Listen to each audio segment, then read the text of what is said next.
Today we will study first unit electrostatic lecture second. In first lecture हमने पढ़ा था कि चार्ज टू टाइप्स के होते हैं, first positive charge, second negative charge. तो फर्स्ट पॉजिटिव चार्ज क्या होता था, अगर कोई बॉडी है उसके ऊपर अगर लैक ऑफ इलेक्ट्रॉन है तो उस बॉडी को हम क्या बोल देते हैं, पॉजिटिवली चार्ज बॉडी. अगर कोई बॉडी है अगर उसके ऊपर एक्सेस ऑफ इलेक्ट्रॉन है तो उसको हम क्या बोल देते हैं, नेगेटिवली चार्ज बॉडी. नेक्स्ट है charge is a scalar quantity.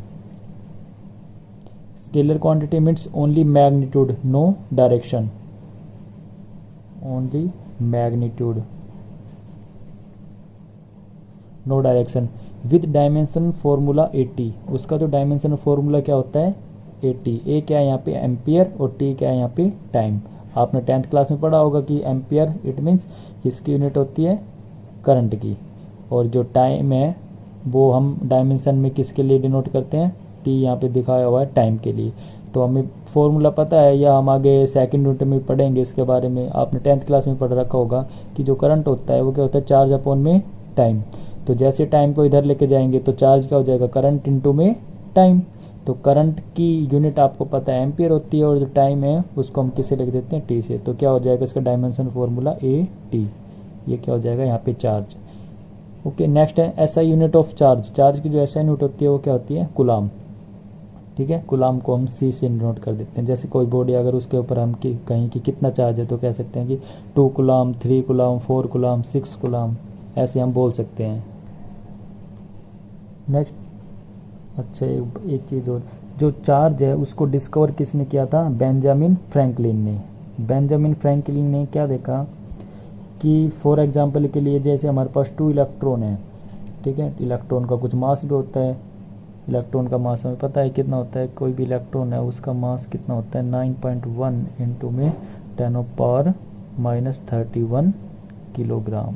Okay. ऐसे ही प्रोटॉन होता है, प्रोटॉन का मास कितना होता है, 1.6 इंटू में 10⁻⁻27 किलोग्राम. तो स्टार्टिंग में उन्होंने 2 इलेक्ट्रॉन लिए, एक इलेक्ट्रॉन लिए, एक इलेक्ट्रॉन लिए, उसको कुछ डिस्टेंस से रख दिया, let us suppose r distance से रख दिया.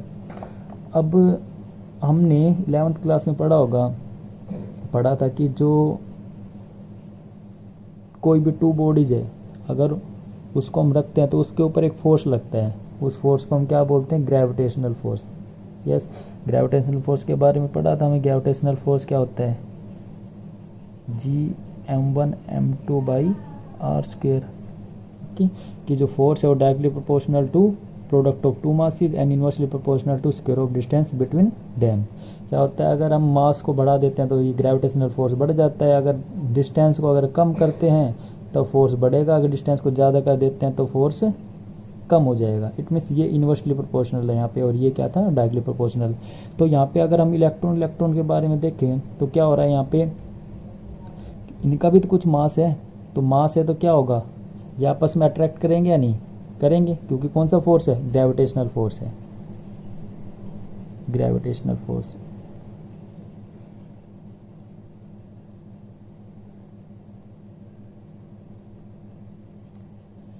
बट एक्चुअल में ये क्या करते हैं, अट्रैक्ट ना करके एक दूसरे से क्या होते हैं, रिपेल करते हैं.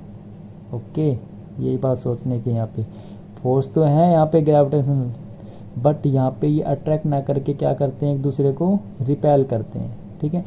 तो यहाँ से क्या पता चला कि अच्छा फर्स्टली मुझे ये बताओ यहाँ पे कैसा चार्ज है, इलेक्ट्रॉन पे कैसा चार्ज होता है, नेगेटिव चार्ज. ओके, इसके ऊपर भी नेगेटिव चार्ज. तो जो नेगेटिव चार्ज है वो आपस में क्या करते हैं, रिपेल करते हैं. ठीक है. और जो ग्रेविटेशनल फोर्स है वो ऑलवेज कैसा नेचर होता है, उसका अट्रैक्टिव नेचर होता है. ठीक है. तो जो ग्रेविटेशनल फोर्स है उसका ऑलवेज अट्रैक्टिव नेचर होगा.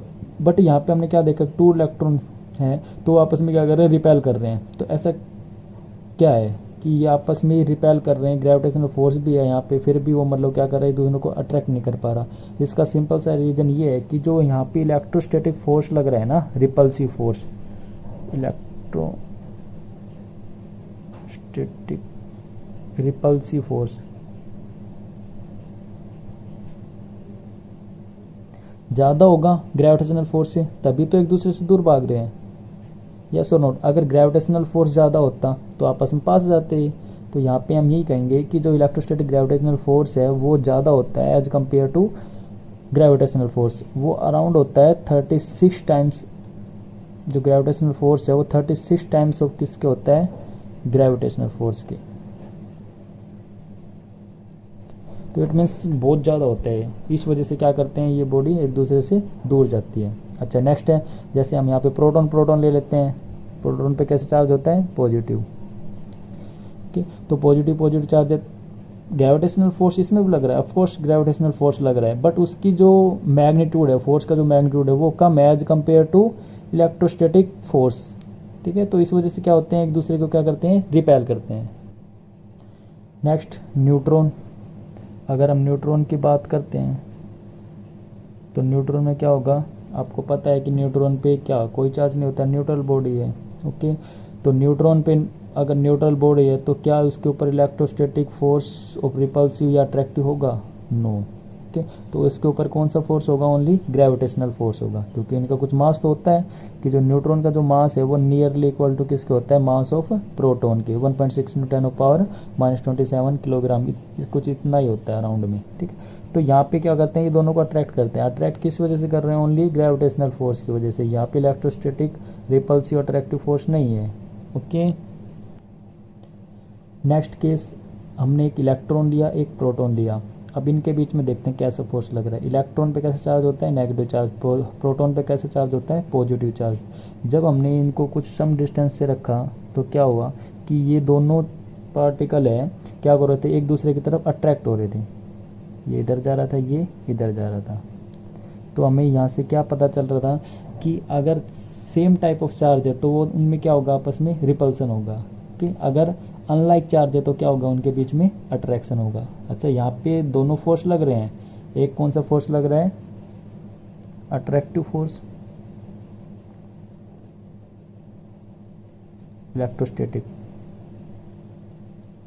इलेक्ट्रोस्टैटिक अट्रैक्टिव फोर्स, प्लस कौन सा लग रहा है, ग्रेविटेशनल। बट उसका जो मैग्नीट्यूड है ना बहुत स्मॉल है, तो उसको हम नियरली मतलब नेग्लिजिबल ही मान लेते हैं। तो यहाँ पे मेनली किसका रोल है, अट्रैक्टिव फोर्स का है।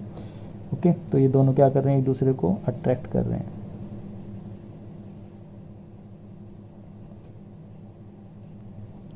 आप लोगों ने पहले भी या घर पे कभी ये एक्टिविटी की होगी, जैसे हमारे पास कोई प्लास्टिक का पेन है, अगर उस पेन को हम कहीं पर रब करते हैं, क्लॉथ पे रब करते हैं, रब करने के बाद कोई बिट्स ऑफ पेपर को पिक कराते हैं, उसके पास लेके जाते हैं, तो क्या होता है, जैसे ही उसके पास लेके जाता है तो जो पेन है उसको अपनी तरफ अट्रैक्ट कर लेता है। तो ये भी क्या है, किसकी वजह से होता है, ओनली चार्ज की वजह से होता है। कि जो पेन है, पेन के ऊपर कैसा चार्ज होता है, नेगेटिव चार्ज होता है। और जो यहाँ पे ड्राई हेयर है, ड्राई हेयर या और क्या हो सकता है, पेपर, पेपर, ये कि कैसा चार्ज इसके ऊपर, पॉजिटिव चार्ज है। तो क्या कर लेता है, ये एक दूसरे को क्या करते हैं, अपनी तरफ अट्रैक्ट कर लेते हैं। ऐसे काफ़ी एग्जाम्पल है, अगर किसी बॉडी को हम रब करते हैं तो उसके ऊपर पॉजिटिव चार्ज आता है, कोई अनदर बॉडी है उसके ऊपर नेगेटिव चार्ज आता है। तो इसके लिए कुछ डाटा बनाते हैं जिससे हमें पता चले किस बॉडी पे पॉजिटिव चार्ज होता है और किस बॉडी पे नेगेटिव चार्ज होता है। Object acquire two kinds of charge on rubbing.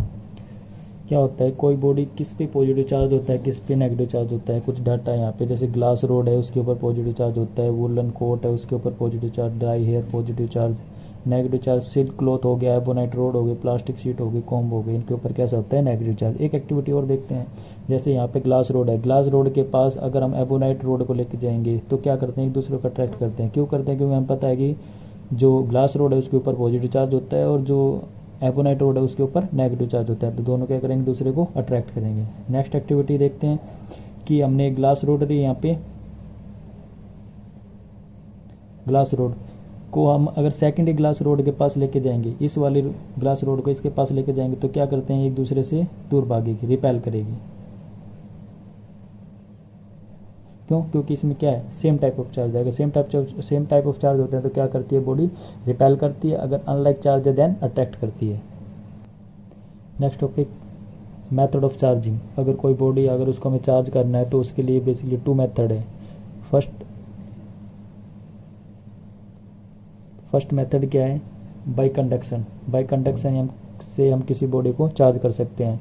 तो बाई कंडक्शन में क्या होता है कि लेट अस सपोज हमारे पास कोई अनचार्ज बॉडी है, ठीक है, न्यूट्रल बॉडी है। तो न्यूट्रल बॉडी में हमें पता है कि मतलब कोई भी अगर मेरे पास मेटल है, मेटल के अंदर क्या होते हैं, फ्री इलेक्ट्रॉन। फ्री इलेक्ट्रॉन हमने पहले बताया था कि क्या होते हैं, फ्रीली मूव करते हैं inside the metal, not outside. ठीक, अगर हम उन इलेक्ट्रॉन को आउटसाइड लेके जाना है तो क्या करना पड़ेगा, उसके ऊपर लाइट फॉल करानी पड़ेगी या उसको कुछ बैटरी से पोटेंशियल देना पड़ेगा, तभी क्या उनको एनर्जी मिलेगी। एनर्जी मिलते ही क्या हो जाएंगे, वो बाहर चले जाएंगे या इजेक्ट हो जाएंगे बॉडी से। तो जैसे ही ये बॉडी से बाहर जाएंगे तो इसके ऊपर यहाँ पे कैसा चार्ज जाएगा, पॉजिटिव। इट मीन्स यहाँ से इलेक्ट्रॉन निकलने तो अपने पीछे क्या छोड़ जाते हैं, एक वैकेंसी छोड़ जाते हैं। तो vacancy it means ions, positive ions छोड़ जाते हैं। तो पॉजिटिव आयंस इट मीन्स क्या है, यहाँ पे लैक ऑफ इलेक्ट्रॉन, इलेक्ट्रॉन की कमी है। और हमें पता है जहाँ पे इलेक्ट्रॉन की कमी होती है तो वहाँ उसको क्या बोल देते हैं, पॉजिटिवली चार्ज बॉडी। तो यहाँ से जितने इलेक्ट्रॉन निकलेंगे उतना ही यहाँ पे कैसा चार्ज जाएगा, पॉजिटिव चार्ज जाएगा। तो यहाँ पे हम क्या देख रहे हैं कि जैसे यहाँ से इलेक्ट्रॉन रिजेक्ट हो गए तो इस बॉडी के ऊपर कैसा चार्ज आ गया, पॉजिटिव चार्ज आएगा। वो पॉजिटिव चार्ज कैसे आया है, इस बॉडी को हमने या तो हीट किया है, मेनली हमने इसको क्या दिया, एनर्जी दी है। एनर्जी देते ही इलेक्ट्रॉन यहाँ से निकल गए, यहाँ पे कैसा चार्ज आ गया, पॉजिटिव चार्ज आ गया। अच्छा, यहाँ पे जो ये पॉजिटिव चार्ज है तो कैसी बॉडी हो गई,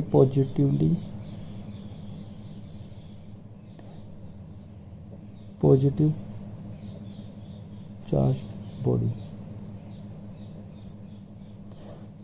नेक्स्ट थिंग, अब यहाँ पे देखो स्टार्टिंग में क्या था, न्यूट्रल थी, जितना पॉजिटिव चार्ज था उतना ही नेगेटिव चार्ज था। अब यहाँ से क्या हो गया, इलेक्ट्रॉन निकल गए। जैसे यहाँ से इलेक्ट्रॉन निकल के गए हैं तो यहाँ पे क्या होगी, इलेक्ट्रॉन की कमी होगी। इट मीन्स मास में भी चेंज आया होगा, क्योंकि हमें पता है कि जो इलेक्ट्रॉन है उस जो एक इलेक्ट्रॉन उसका मास कितना होता है, 9.1 इंटू में 10⁻⁻31 किलोग्राम। कम है लेकिन है तो सही कुछ। तो इलेक्ट्रॉन का मास है, तो यहाँ से इलेक्ट्रॉन निकल गए हैं तो क्या हुआ, मास में चेंज आया है नहीं। यस, तो क्या होता है कि इसकी जो डेफिनेशन होती है वो क्या होती है कि जो मेथड ऑफ चार्जिंग है उसमें फर्स्ट है by conduction, there will be complete transfer of electron. ठीक है, यहाँ से देखो कंप्लीट ट्रांसफ़र ऑफ इलेक्ट्रॉन हो गए। अगर किसी बॉडी के अंदर से कंप्लीट ट्रांसफ़र ऑफ इलेक्ट्रॉन हो जाते हैं तो उसको हम क्या बोलते हैं, चार्जिंग बाई कंडक्शन। ठीक है, next thing, charging by conduction में हमने देखा कि यहाँ से जो इलेक्ट्रॉन निकल गए तो यहाँ पे कैसा चार्ज आ गया, पॉजिटिव चार्ज आ गया बॉडी के ऊपर। अगर इसके ऊपर पॉजिटिव चार्ज आया है देन यहाँ से इलेक्ट्रॉन रिमूव हुए हैं और इलेक्ट्रॉन पे कुछ मास होता है तो यहाँ पे ऑफकोर्स बॉडी के मास में भी चेंज आएगा। तो सेकेंड थिंग क्या है, अगर चार्जिंग बाई कंडक्शन करते हैं तो there will be change in mass of body. Next है charging by induction. Charging by induction में क्या होता है, लेट सपोज हमारे पास कोई एक बॉडी है, ठीक है, कोई चार्ज नहीं उस बॉडी के ऊपर। फर्स्ट ये कोई बॉडी है, इसके ऊपर कोई चार्ज नहीं है, होलो बॉडी है। नेक्स्ट है अगर हमारे पास होलो स्फीयर है,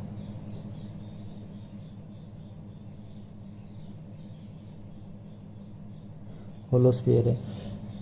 नेक्स्ट स्टेप में क्या है कि यहाँ पे होलो स्फीयर था हमारे पास। अब हम क्या कर रहे हैं कि इसके पास एक चार्ज बॉडी लेके आते हैं। कैसी चार्ज है, पॉजिटिवली चार्ज बॉडी इसके पास लेके आते हैं। तो इसके अंदर क्या है, फ्री इलेक्ट्रॉन है, वो इधर उधर घूम रहे हैं। हमें पता है कि अगर हम किसी बॉडी को अनदर बॉडी के पास लेके जाएंगे, यहाँ पे कैसा चार्ज है, पॉजिटिव चार्ज। तो ऑफकोर्स जो इसके अंदर जो पार्टिकल है, एलिमेंट्री पार्टिकल है, वो कौन से वाले इसकी तरफ अट्रैक्ट होंगे, इसके अपोजिट चार्ज वाले। क्योंकि हमें पता है कि जो अनलाइक चार्ज है वो क्या करते हैं, एक दूसरे को अट्रैक्ट करते हैं। तो अगर यहाँ पे पॉजिटिव चार्ज है तो ऑफकोर्स इधर कैसा चार्ज जाएगा, नेगेटिव चार्ज जाएगा। इसको बोलते हैं चार्जिंग बाई इंडक्शन। अब ये इलेक्ट्रॉन, कुछ इलेक्ट्रॉन इधर थे, वो इलेक्ट्रॉन भी इधर आ गए तो यहाँ पे कैसा चार्ज आ गया, पॉजिटिव चार्ज। इट मीन्स यहाँ पे क्या हो गई, डेफिशिएंसी ऑफ इलेक्ट्रॉन, इलेक्ट्रॉन की कमी हो गई इधर। अच्छा, नेक्स्ट, जैसे इस बॉडी को हमने रिमूव किया तो क्या हो गया, यहाँ पे चार्ज वो क्या हो गए, सेपरेट हो गए। इधर नेगेटिव चार्ज रह गया और इधर कैसा चार्ज आ गया, पॉजिटिव चार्ज आ गया। यस, यही होता है charging by induction. Charging by induction में क्या होता है, कंप्लीट शिफ्टिंग ऑफ चार्जेस या इलेक्ट्रॉन। इसमें क्या हो गया, कंप्लीट शिफ्ट हो गई, इलेक्ट्रॉन इधर शिफ्ट हो गए, पॉजिटिव चार्ज इधर शिफ्ट हो गया, कि नेगेटिव चार्ज इधर शिफ्ट हो गए सारे, पॉजिटिव चार्ज इधर शिफ्ट हो गए। तो अगर किसी में कंप्लीटली शिफ्ट हो जाए चार्ज तो उसको बोलते हैं charging by induction. Next 4 step में क्या दिखाया हुआ है, इसमें ये दिखाया हुआ है कि अगर यहाँ पे नेगेटिव चार्ज था, इधर से हमने किसको क्या कर दी, अर्थिंग कर दी। अर्थिंग करने से क्या होगा कि यहाँ पे जो पॉजिटिव चार्ज था वो क्या हो जाएगा, इस वायर के थ्रू कहाँ पे चला जाएगा, अर्थ में चला जाएगा। तो इट मीन्स इस बॉडी के ऊपर अब टोटली कैसा चार्ज आ गया, नेगेटिव चार्ज आ गया। ओके, तो अब ये फिलहाल टोटल कैसी बॉडी होगी, negative charged body, negative charge body. Charging by conduction में हमने यहाँ पॉजिटिव चार्ज बॉडी बना दी थी, यहाँ पे नेगेटिव चार्ज बॉडी बना दी। ओके, अच्छा नेक्स्ट थिंग देखो, चार्जिंग बाय कंडक्शन में हमें चार्जिंग बाय इंडक्शन की जरूरत नहीं थी। चार्जिंग बाय कंडक्शन में क्या था, ओनली हमने इसको हीट दी या इट मीन्स हमने इसको एनर्जी दी, तभी क्या हो गया, इलेक्ट्रॉन निकल गए। इलेक्ट्रॉन निकलने से क्या आ गया, यहाँ पे पॉजिटिव चार्ज आ गया, पॉजिटिव चार्ज बॉडी बन गई। But in case of charging by induction में क्या है कि अगर हमें चार्जिंग बाय इंडक्शन करना है तो उसके लिए चार्जिंग बाय कंडक्शन का होना बहुत ज़रूरी है। उसके बगैर चार्जिंग बाय इंडक्शन नहीं हो सकता। यहाँ पे हम देख भी सकते हैं कि यहाँ पे देखो पहले कोई चार्ज नहीं था, यहाँ पे जो नेगेटिव चार्ज आया है वो किसकी वजह से आया है, इस बॉडी की वजह से आया है। इस बॉडी के ऊपर ये पॉजिटिव चार्ज कहाँ से आए होंगे, अपने आप से तो आए नहीं है। इस बॉडी को क्या किया होगा, या तो हीट किया होगा, ठीक है, या क्या हो गया होगा, इसको पोटेंशियल दिया होगा, इसके ऊपर लाइट फॉल कराई होगी, एनर्जी दी, मतलब कुल मिला के इसको एनर्जी दी। एनर्जी देने से क्या होगा, इलेक्ट्रॉन निकले हैं। इलेक्ट्रॉन निकलने के बाद ही इसके ऊपर कैसे चार्ज आए, पॉजिटिव चार्ज आए। तो देखो यहाँ पे अगर चार्जिंग बाय इंडक्शन करना है तो उसके लिए चार्जिंग बाय कंडक्शन करना बहुत ज़रूरी है। चार्जिंग बाय कंडक्शन की हेल्प से ही क्या हो सकता है, चार्जिंग बाय इंडक्शन हो सकता है। ओके, क्योंकि अगर यहाँ पे चार्जिंग बाय इंडक्शन इसके बगैर करना चाहें तो क्या सेपरेट हो पाएंगे, चार्ज नहीं हो पाएंगे। तो इसलिए क्या करना पड़ेगा, हमें चार्जिंग बाय कंडक्शन कोई बॉडी लानी पड़ेगी, उसके थ्रू ही क्या हो सकते हैं, यहाँ पे कंप्लीट शिफ्टिंग हो सकती है चार्ज की। जैसे इसको रिमूव किया तो यहाँ पे सेपरेट हो गए चार्ज। अब ओके, तो हमने क्या कर दिया, इसको यहाँ पे अर्थ कर दिया। अर्थ करने के बाद कैसी बॉडी बन गई, ओनली ये नेगेटिव चार्ज बॉडी बन गई। ओके, नेक्स्ट थिंग देखो, यहाँ पे चार्जिंग बाय कंडक्शन में तो क्या था कि जो मास है वो बॉडी में मतलब चेंज आ रहा था मास के अंदर। But in case of charging by induction में क्या मास में चेंज आएगा, नो, क्योंकि क्या है, ओनली इस बॉडी के अंदर ही तो शिफ्टिंग हुई है चार्ज की, बाहर तो नहीं गए चार्ज। अगर चार्ज बाहर जाते तब तो हम बोल सकते हैं कि चार्ज की जो मास है वो चेंज होगा। तो इसके अंदर क्या होगा, mass no change, no change in mass of body. Next thing क्या है कि अगर हमें चार्जिंग बाय इंडक्शन करना है तो उसके लिए किसकी जरूरत पड़ेगी, चार्जिंग बाय कंडक्शन। ठीक है, चार्जिंग बाय इंडक्शन करना है तो किसकी जरूरत पड़ेगी, charging by conduction. It occur with the help of charging by conduction.